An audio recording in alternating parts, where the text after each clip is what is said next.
Ayun nga pala ulit dito kasama si tatay, yung nagagamas.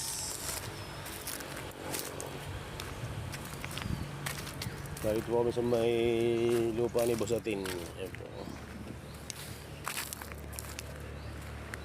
Ayan po si tatay nagagamas.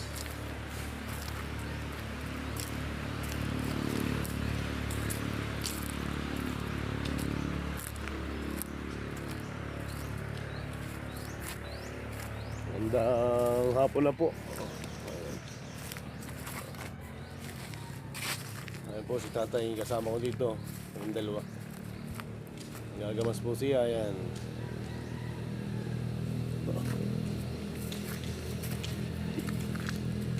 Sapo, dumating nga yung aking mga kasama pag gagawa ng buya. Ayan.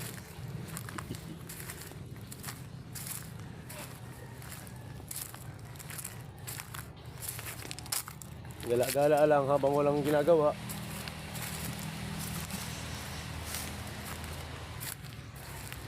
Ayun na po yung mga kasama ko, yun si parang Oper.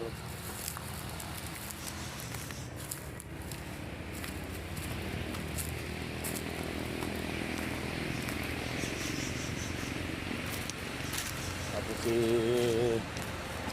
Baring Badak. Ayun po.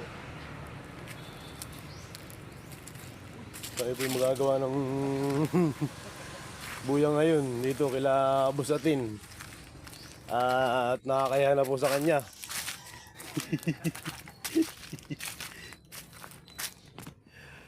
Boss, kayo mag-umpisa na para